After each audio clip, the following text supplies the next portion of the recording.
Stop screwing around and lie down on the Animus. Whatever you say, boss. Hey guys, yeah, we gotta get to work. It's still Assassin's Creed, and Vidic's gonna lose his patience if we don't get into the next simulation. But on the plus side, guys, that's 2/3 of our targets down as we beat Abul, William, and Majd in quick succession. Now it's time for Memory Block 5. Only 2 guys this time. Then there's this and the mystery of this doohickey. So, let's go into Memory Block 5 and get to work on the final third of assassination targets. They're Templars, we know now, as are the people in the modern day that Desmond's trapped with. I trust you are well rested, ready for your remaining trials? I am, but I'd speak with you first. I have questions. Ask then. I'll do my best to answer. The merchant king of Damas murdered the nobles who ruled his city. Majd ad-Din in Jerusalem used fear to force his people into submission. I suspect William meant to murder Richard and hold Acre with his troops. That was his plan. These men were meant to aid their leaders. Instead, they chose to betray them. What I do not understand is why. Is the answer not obvious? The Templars desire control. Each man, as you've noted, wanted to claim their cities in the Templar name, that the Templars themselves might rule the Holy Land and eventually beyond. But they cannot succeed in their mission. Why is that? Their plans depend upon the Templar treasure, the Peace of Eden. But we hold it now. Oh, we do! They hope to achieve their goals without it. The thing on the table. What is this treasure? It is temptation. It's just a piece of silver. Look at it. Oh! What am I supposed to see? It's the thing in his hand. This piece of silver cast out Adam and Eve. It turned staves into snakes, parted and closed the Red Sea. Ares used it to start the Trojan War, and with it a poor carpenter turned water into wine. You what? It seems rather plain for all the power you claim it has. How does it work? He who holds it commands the hearts and minds of whoever looks upon it, whoever tastes of it, as they say. Then Gagne's men? An experiment.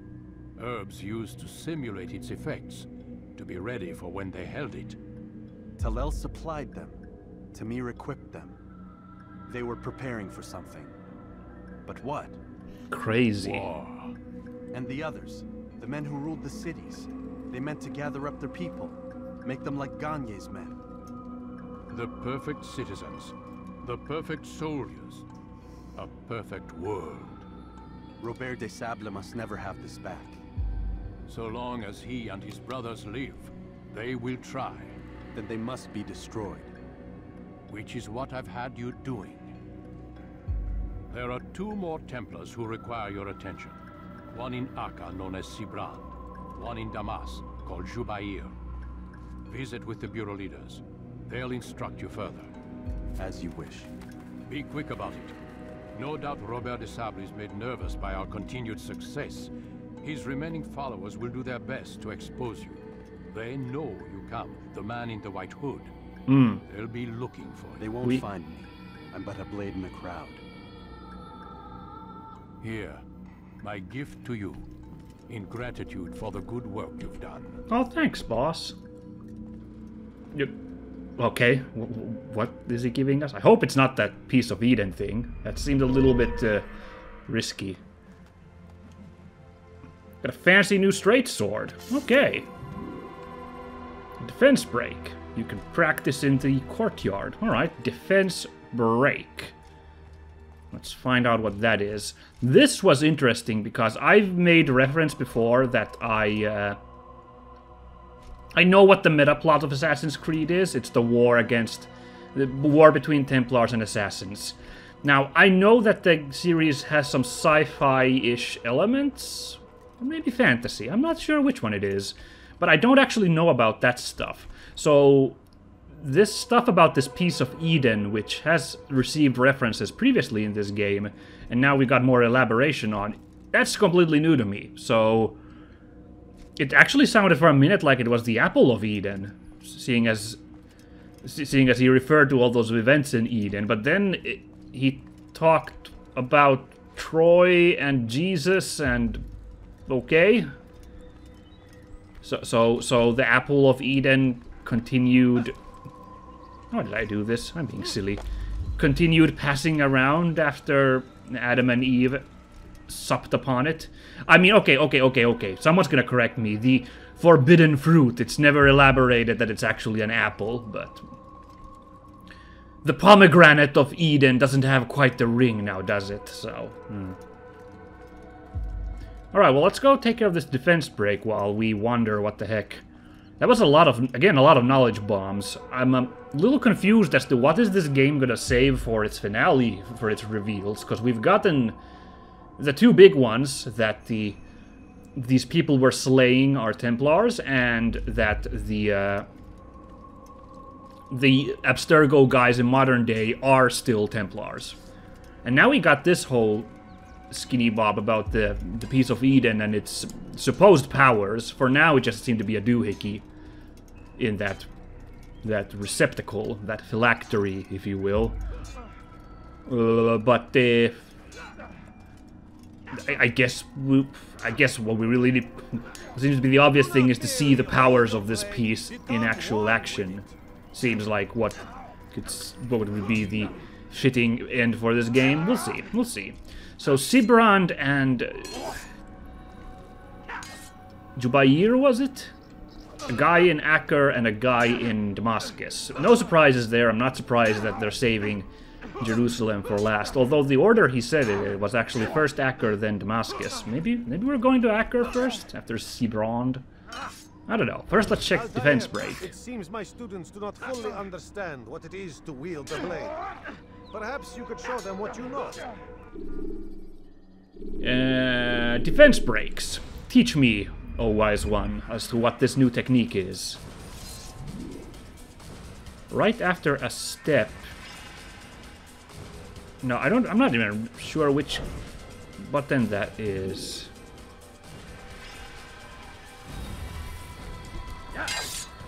I think it's the attack button, right? Okay, so after... Perfect. Oh, okay. So... The work of a master. So if I attack him normally like that, he just blocks me. But if I make a little ha, make a little... Students, is how we all should fight. Okay, and that opens him up after that, if I do that. Cool, I'll have to remember that, because I've been doing a lot of just yes. I understand. It takes time to draw another blade. Gnashing against enemies, you know, with my attacks until I break through their defenses. If I can speed that up with these little ho-ho, ho-ha, hee-ha-hoo, back and forth step jumps, that would be great. Okay, guys. Well, Damascus is first on the list, but the way that Al-Mualim listed them, I mean, there's no reason we have to do them in the order he listed them, but I've been doing them so far. So I guess we'll be off to Acre then. To learn about Sibrand. Climb tall structures to gain a bird's eye view of your surroundings. Now, Tall buildings can be used to orient yourself. although we are going to Acre, I only got halfway through my notes on Jerusalem last episode, so I will be finishing the short annotated history of Jerusalem and its significance to the three major religions there. I'll be doing that today, despite us digging around in Acre. Although first, let's hear what the old guy whose name I keep forgetting, what he can provide us to help us out in going after Sibrand in the middle district. We're going to be hitting there, and then we'll have to figure out, is this accessible, this area here? It's hard to tell. I'm not 100% sure. Well, we'll find out once we get the first viewpoint. Greetings, Altaïr. What news?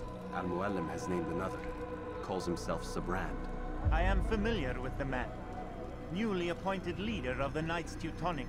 He Oh! resides in the Venetian Quarter and runs Acre's port.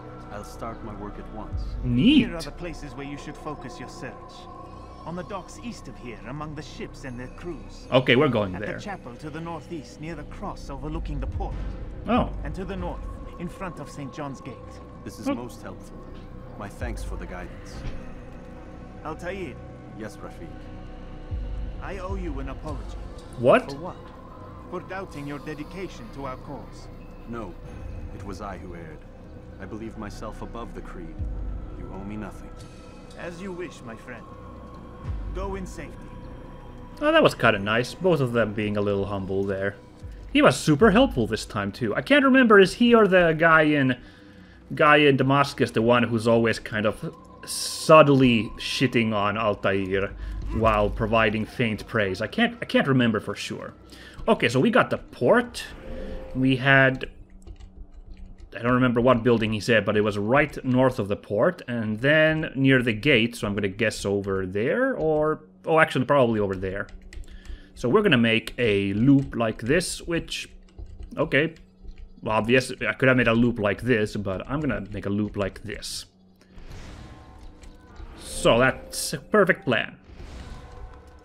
But forget about Acre for a minute as we traverse here, although let's, of course, want to admire the middle district here. As I return to Jerusalem. Jerusalem. When I was regaling the history last time, we left off in the Roman times, during the early Roman time when they cracked down hard on the local Jewish faith. That was also when the Second Temple was burned down. That was actually, it was during the Romans' time that the Second Temple period came to an end. However, the big change was, of course, Emperor Constantine. He was the one who converted to Christianity. You know, Christianity had been also struggling within the empire, but Constantine was the guy who ended up actually kind of converting to Christianity, and he also made it the state religion, basically. Now, Constantine, being such a big Christianity fan, he knew the... Well, I'll be gone then. Oopla. See, this is getting tricky. Now there's just guys right there on top of the buildings we're checking out. Oh, and there's an Informer rooftop race right away. Oh, I guess we'll take care of that. Whoa, whoa, whoa. Who's still off my ass? Okay, nobody's on my ass. Good. Thought this was like maybe a not allowed to hang out place. By the way, Venetian Quarter sounds super exciting. Looks like this is the route we're gonna take. Actually, yeah, I don't know. It's gonna go like that, I think. We'll figure it out. So knowing the significance of Jerusalem as the place where Jesus was crucified, and also where his empty tomb was, where he rose out of as part of his resurrection. Yo, what? Oh my God, those look like actual Templars now. Cool. Okay, good to know. There are now patrols on streets who are hostile against us. Very good to know. Stop. You must not trespass here. Jeez. Just trying to get to this rooftop challenge. It's right nearby. What if I use this route? Let's go this way. So knowing all that significance for Christians that Jerusalem had, Constantine basically sent an archaeological team to check out Jerusalem, find this location of these events of Jesus. And once they did that, well, supposedly they found the location of these things. The location of the site of his crucifixion and the site of his resurrection. That is where the Church of the Holy Sepulchre was built. That's what that building marks, which still is in Jerusalem to this day. Oh, there's our guy, but I'm gonna go get that flag real quick alike. Just mind me.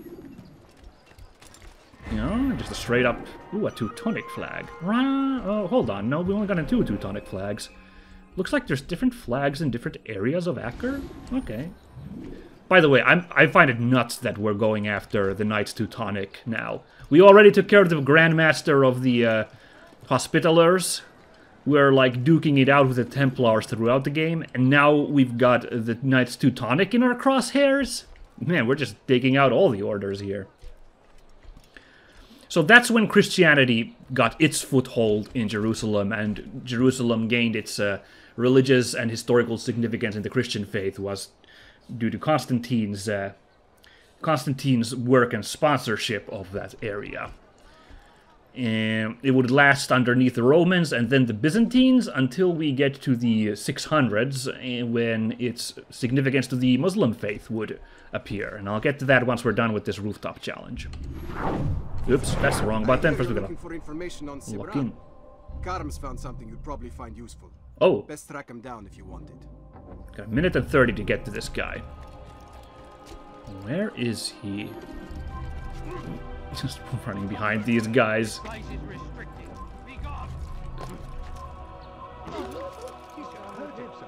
Oop.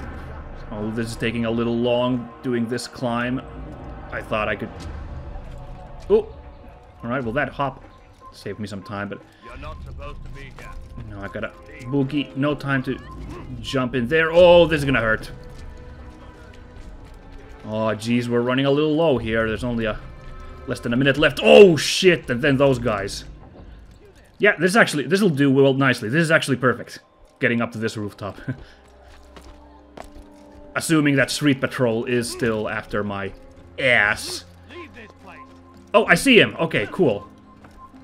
We're gonna pull through, guys. Hey, mate. Safety and peace, brother. I've been looking everywhere for you. I stole this letter earlier today. Read it over. Hopefully it'll be of use. Oh, thanks, mate. A letter which states Sibrand will soon retreat to his private vessel. Oh, we're hitting up a boat! Of course, what a obvious place to have a set piece for an assassination. There's a ship. Cool.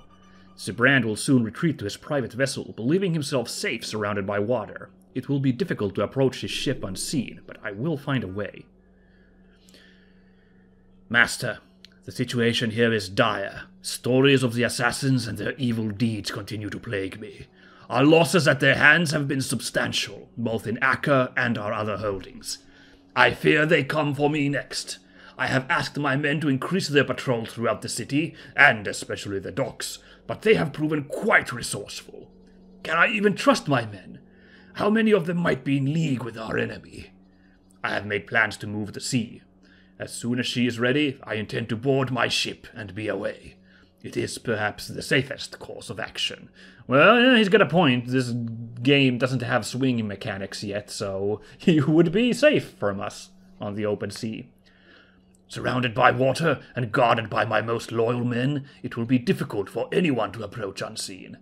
Should you have further orders for me, now would be the time to deliver them before my ship arrives. Cool. Would that be Robert de Sable, who is his master? If I'm assuming he's referring to his Templar master. Well, we're kind of not where I was going to go next, but sure. Oh, I also missed the saving a citizen thing. Oh well, it's no biggie. If we run through there, I'll take care of it. Oh, it's just that little tiny steeple there. Okay, we'll do that. So, in the 600s, the Muslim faith would be founded, Islam. The Prophet Muhammad would do his thing. And one of the Prophet Muhammad's acts is his night journey, where, according to the story, we unlocked two things. Unlocked an informer assassination and an interrogation. Well, better get my interrogating fists ready. Get some work done on whoever's gonna be here. On the night journey,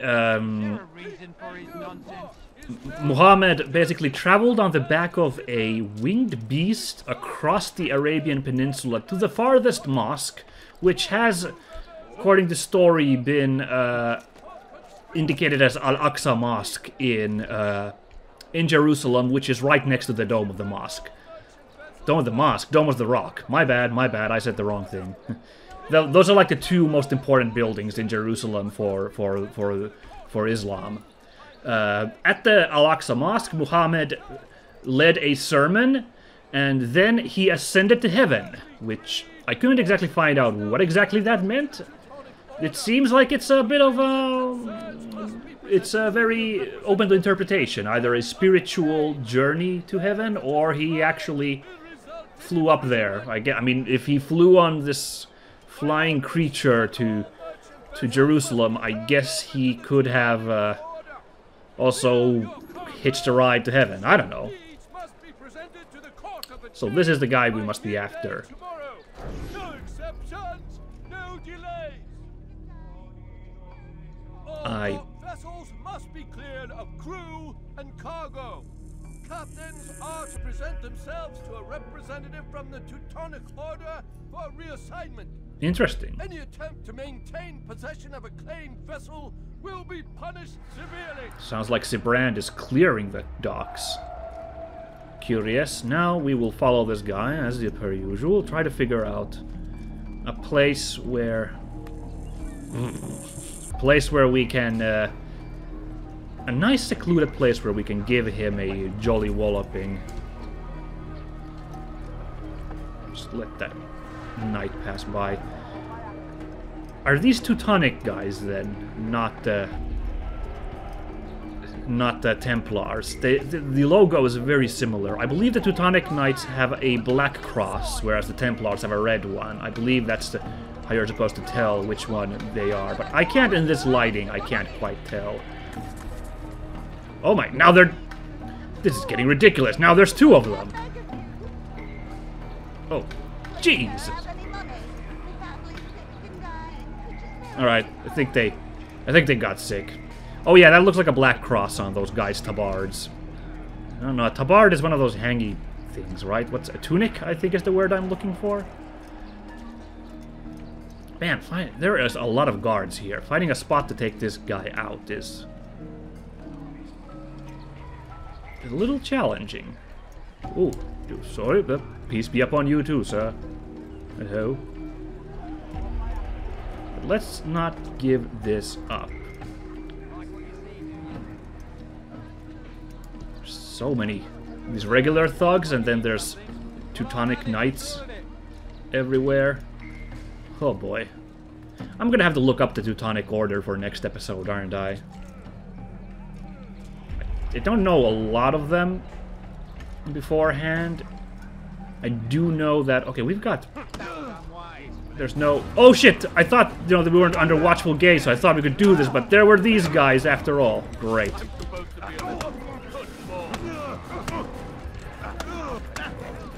Okay. Looks like I played my hand too early. Because there wasn't the symbol that we were under the gaze of a guard, which there is now. Oh shit, some guards not happy with my little beatdown. I see the gang of Teutonic Knights came and was like, no. Oh, no. That's the button I'm looking for. Man, this went horribly. I should have probably been following that guy for a little longer, shouldn't I? Maybe? I don't know. I thought maybe I could take him there in that courtyard.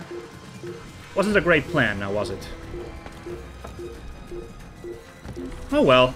We'll just reset and give this a second go. Just let these jump-happy knights get done. Alright. Groovy. I'm a little worried since these guys are so aggro against Altaïr. I'm a little worried about jumping out. Okay, it's all good for now. Okay, we gotta give this a second go. Hopefully that guy won't remember who I was now that we go against him again. And I can give him the walloping that he so richly deserves. Booyah. Not good, because I'm supposed to be getting my health back. Oh well. Sorry about that, guys. The game crashed. It's the first time it's actually done that, which is points for a game that's over 10 years old, still being this stable. But, I don't know what caused that. Oh well. In any case, we can redo this interrogation. Hopefully I'll follow him a little longer this time, see if we can't find a more quiet location. I will have to play it carefully when the patrols show up. I'm gonna have to do the little blending in thing to throw them off, because if that patrol of Teutonic Knights shows up, that's gonna ruin me. Sorry, I'm nobody. Oh, jeez, he is really giving me the side eye. Okay, there we go. Now let's us be after him. And I guess I can continue explaining about the history of Jerusalem while we do this long trek here. So I explained why Jerusalem gained its significance for the Islamic faith, and actually for the first few years of the Islamic faith, apparently Muslims would pray towards Jerusalem. It was only after like a decade or so that it was established as Mecca, which was the object of the Muslim prayer. So, of course, when the conquest of the Arabic Peninsula happened, it was also taken by taken Jerusalem along with the rest of the area. In fact, of course, that is the reason why the Crusades would happen. Although although it would be in hands of various Arabian dynasties for 400 more years. After 638 CE is when it was taken over by I'm not sure which dynasty at that point. Afraid I can't remember that one.